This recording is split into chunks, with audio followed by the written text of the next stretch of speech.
Hey guys, welcome back to the Farming RPG. And today we are going to be continuing with the dialogue system, and we're going to be implementing player choices and allowing our dialogue to kind of branch depending on what the player chooses to say. So for example, I've just brought up one of my NPC objects, obj Alina here, and basically what I want to do is, so remember here we were saying in response to her asking us who we were, I'm the player, I'm kind of a big deal. So instead of just this, I want to give the player a few options. So for now, I'm just going to actually tab this over multiple lines so that I can see it a little bit better. And the way I'm going to want to set this out is that I can, instead of just putting one string right here, I want to have an array of choices, right? So I'll make that into an array. Even if there's only one choice, it'll still be an array, if that's something that you want to do. And I could say something like, hey, I'm Alina too. And what I also might do is just make this line a little bit longer because, as we'll see a little bit later, we might run into some trouble with the text wrapping with dialogue choices, because they'll be appearing in a kind of different way than what we've set up using our string wrap function, if you remember that. So I'll just add something to this. Just something like that. There we go, and if you want, you can also tab these over multiple lines as well. Alright, so I think this is quite a nice way to structure this for our own sakes when we're writing out the dialogue, but now as the text box object, we have to imagine that we're receiving a new kind of input. So if you remember it, I'm just going to hit Control-T to find my text box object. There it is. So just come over to it, hit enter. In the draw GUI event, that was where we were drawing the text. What was happening was up here, we were drawing all of the text box elements. That's all fine. We're going to do that regardless of whether we're displaying the player choice or not. We set the font, we draw the name. That's going to be happening every time. But this stuff, the drawing of the text, this is what is going to be different depending on whether we have a player choice dialogue, right? So whether we're selecting it, or whether it's just an NPC saying something and it's going to be spelling out. So what I'm going to do is we need some way of checking whether it is a player choice or not. And that's actually fairly easy because if we head back to Alina, we know it's a player choice just if this line is an array or not. So if it's an array, then we know it's a player choice. If it's not, then we know it's just a normal line. So we could write, if it's not an array, text page. So if the current text page that we're on, if that is not an array, then we're going to be doing this as normal. But otherwise, now what I want to do is draw out all of our different choices. So I'm going to do this with a repeat loop. So basically, whereas right here we only had one line to draw out, this time we have potentially 2 or 3 or 4 lines that we want to draw out. So we'll do this with a repeat. So repeat. And how many times do we want to repeat? Well, we want to repeat however many entries there are in this array right here. So we just get the array length. Let's head back down. So array length 1D. And now what are we going to put in here? So we don't want to just put text. Again, we want to put text page. And actually, just to make it really clear that, just so that we remember this is an array, not a single line, I'm going to make a variable right here called text array, and we'll make that text page. And now we'll put that in here. Okay. So now we're repeating the correct amount of times. And I will declare I = 0. We'll increment that each time. And now what we want to do is I'll just copy this, paste it in. Although I could just move this outside. I don't need that in here. I think that C was being declared outside of our if statement, but let's just check. Yep, it's declared right here. So there we go. So we can use that. So now it will be drawing out. What will it be drawing out? So substring was from here, but that's not what we want. We actually want to be drawing out each entry of the text array. So we can access that using I. So let's go text array I. So each time that increments, it will be looping through that text array and it will be drawing them all out. But at the moment, as you can see, it is drawing them out at this location. So it will be drawing them on top of each other, which is not what we want. So we want text y to be getting larger each time we loop. So I'm going to introduce another variable, y add. We'll start at 0 because we want this to be at 0 for the first entry. But then each time we want to add something to this y position. And what do we want to add? So we can add however high this text is going to be. So however many lines that text choice is going to take up. So as we can see though, some lines are going to be larger than others. So if one choice takes up a few lines, then we want it to be adding more pixels. So we will probably go back and refine this because it's not the most performant way to do this. So we will be adding the string height we can get. And we're going to do ext because with this function we can actually set it to take into account a maximum text width and then wrap it.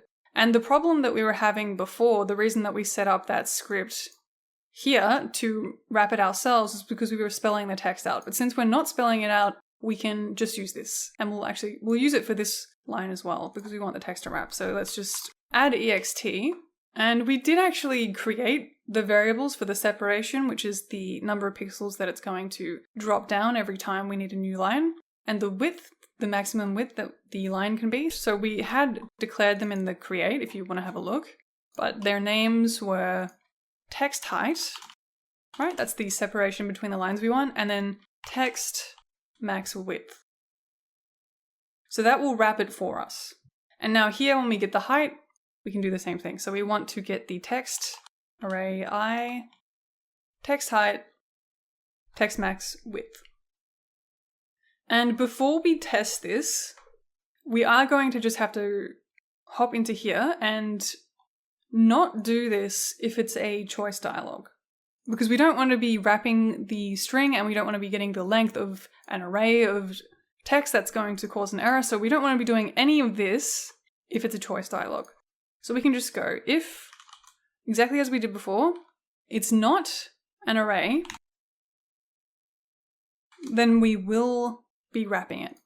Otherwise, actually what we could do is just kind of set ourselves up for, well, let's put a couple of these in. So we could take this out. We don't need to be declaring that every time. And we'll put it in here. We can also take this out.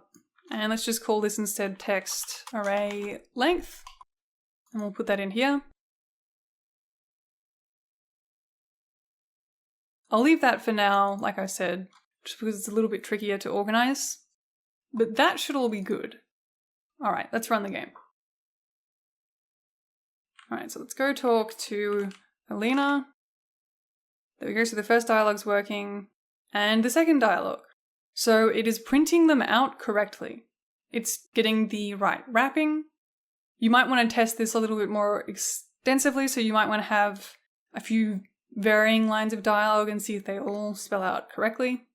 So the text is drawing correctly, but we can't choose any dialogue, and if we hit E, it just goes to the next line.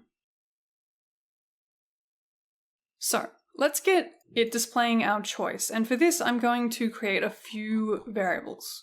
So I'm going to make a choice equals 0,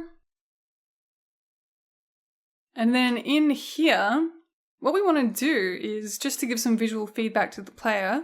If choice, that variable that we just set, which is 0 at the moment, if it is currently equal to whatever I is, so if choice is equal to 0, which it is at the start, then what we want to do is change the color so it kind of looks like we're selecting it. So let's do that first. Let's go if choice is equal to I, then let's change C to equal, so something different. So let's say instead of text col, let's go choice col. So we haven't set this variable, let's just quickly do that. So we'll take that back to the create, down here, and you can make that whatever color you want. I might just do white for now. Okay. And then otherwise, because at the moment, if it changes it to this, it's going to be changed for the resulting loops. So we have to change it back If it's not, then we'll just set it as text column. And maybe additionally, so we're just changing the color at the moment, but how about we also add a little indicator? Because when you have two choices, it can be a little tricky for the player to understand which one that they're selecting. So if you add some kind of visual indicator, like a little arrow or something to the text, it can be a little bit clearer. So what I'm going to do, you could draw a sprite, but I'm just going to draw a little, one of these. I'm going to draw text color, and the place that I want to draw this at is actually going to be the end of the string, so like right over, and then, but not outside the box. So if you remember in our create event, we had a few different X locations, and the one I'm going to use is I'm going to go the box X, and then I'm going to add the maximum text width so that it's still within the text box, but it's after any text that could be displayed. Because for me personally, otherwise it goes outside the box, but you might want to play with this value. So I'm going to go box X plus text max width, and we want it to be drawing at the same text Y as the string. So we can do the same for that. Y add. So the string, like I said, I'm going to draw one of these little arrows, and the color, we want it to be matching whatever this is, and 1 alpha. Okay. Great, so let's just test that. It should be displaying that first option as white. At the moment we can't change it, but we should get a visual indicator. There we go. Okay. So now we want to allow the player to press up and down to change the choice. And let's do that in step, because that's where we were kind of changing the interact button. So again, I want to be checking if it's a choice dialog, then take in the up and down input of the player. And because I've been repeating myself a bit here, we've written, I think, this a fair number of times. So again, I might replace this entire thing with a variable that we'll set in here. So let's just say choice dialog, and we'll make that true. Just like that, and then choice dialog here, we want to set to false if it's not an array. Okay, so we can replace that with choice dialog.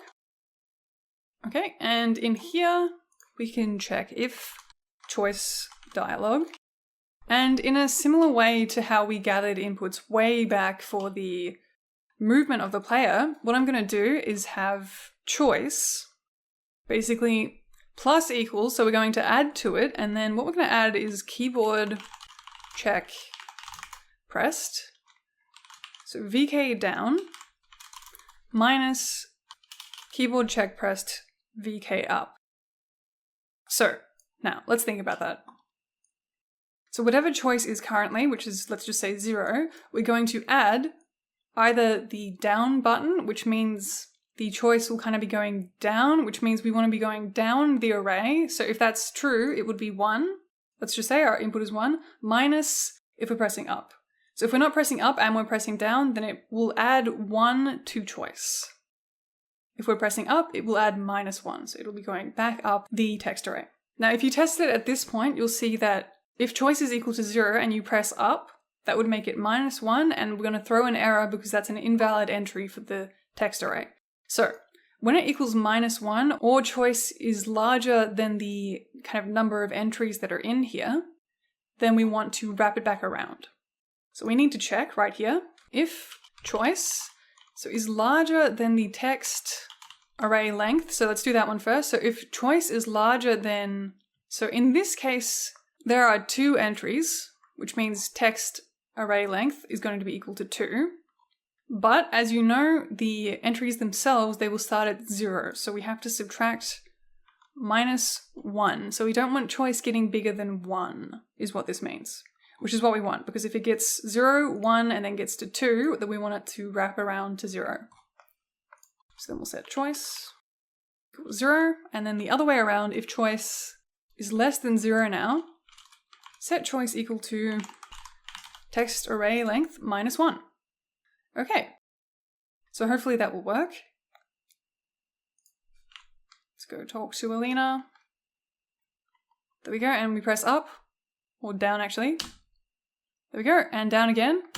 Good, so it wrapped back around. Now let's press up. Perfect. All right.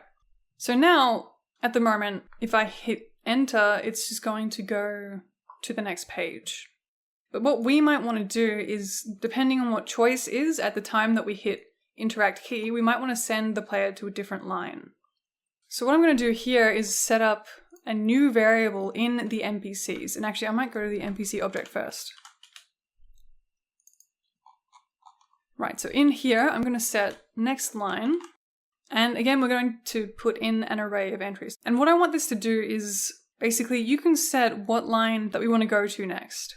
If I put 0, I'm going to have that be my case for if I just want to go to the next line. So this is going to be the default value. 0 is just going to go to the next. You can choose something different.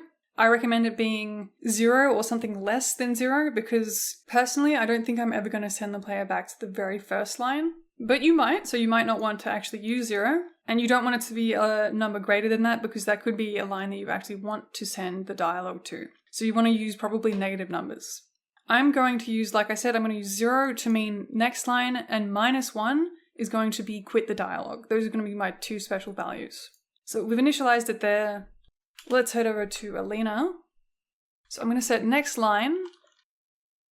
So that one's going to be 0, but this choice dialogue, just like how the text has an array within here, I'm going to have an array of different lines that we could send the dialogue to. So I'll have that be one line, but I'll also have this line be the case if you say, hey, I'm Alina as well. So in the first case, we want to send the player to the next line, or we could say send them to 0, 1, 2. So this is line 2. We could say send them to line 2. And in this case, we want to send them to line 3. So now for this line, I don't want to go and play this line of dialogue too. I want to just quit the dialogue immediately. Right? And the same for this.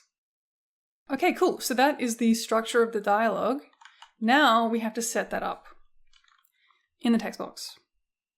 So we're going to have to change this right here. So first off, I only want to be doing this if it's not a choice dialogue. So this was that thing checking if the counter was larger than the string length. So I can just say if not choice dialogue and this. All right, good. Otherwise, in here, instead of just incrementing the page, I want to be a little bit more complicated with it. Now, I'm going to create a variable called line, and this will be the line that I want to send it to. So we are going to need to access that next line variable, and it just occurred to me that we haven't actually sent it over to the text box. So remember how in the player, we were sending over all the NPC's variables when we collide with it and interact right here, right? So within this, we are sending over text and speakers. We haven't sent over next line. And we're going to need to change this script to also get the next line. So it'll come up in that argument now, and we can set, so remember, this is the text box's variable. Next line will be equal to argument 2. So whatever the NPC is sending over. All right, so we can head back to the text box. All right, so now we do have a variable called nextLine within the text box. We can access it, and we want to access whatever page that we're currently on, right? Now, remember that this could be an array or it might not be, depending on whether it's a choice dialogue or not. So, if it's a choice dialogue, then I want to be getting whatever number that we put in here that is the same as the choice variable, right? So choice, whatever choice is currently equal to, if it's equal to 0, 1, 2, we want to be getting that entry from this array because they kind of match each other. So we can put choice, right? So we're going to be setting line equal to line choice. So now we've got the right thing contained in line. Now what we want to do is, instead of just incrementing page, like I said, we want to change page equal to line. That's if we haven't put 0 or -1, because remember, those were kind of code for just go to the next one or stop the dialogue entirely. So we want a couple cases here. So if line is equal to 0, then in that case, we do just want to increment page. But if line is equal to -1, so that should be else if it's equal to -1, then what we actually want to do is this. We want to destroy it, right? That was our exit case. And what I'm also going to do is just exit the code block at this point because I don't need to perform any of the subsequent code. And then finally, if it's not equal to 0 and it's not equal to -1, then it must be a valid input to change the page to a certain line. Then that's what we'll do. We'll set page equal to whatever we've put here. And it will go ahead and perform event 1, which will set up the dialog again. Okay. Whoops, actually I forgot to add the rest of my entries for speakers, so I'll just quickly add ID. So remember, when we were creating the text box, we were getting the name and portrait index and everything of the speakers as well. So you're going to have to be very careful at this point to be setting up every entry for each line of your dialogue.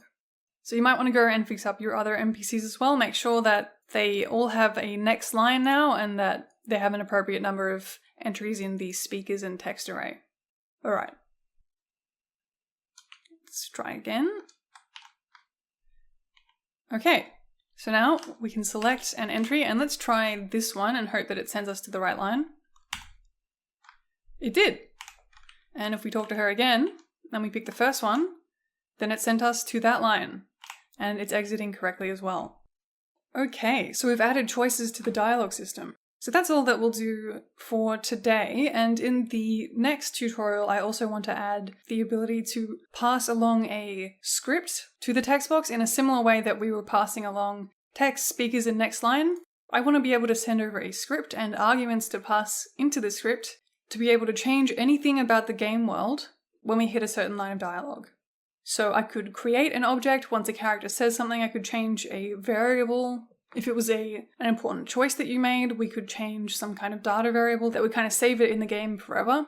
Or, like I had initially said, we could change the location of the camera. So basically allowing us to change anything about the game that we want. We can perform any script that we make up. So I hope you guys enjoyed that video. I hope you are well, and I will see you in the next one.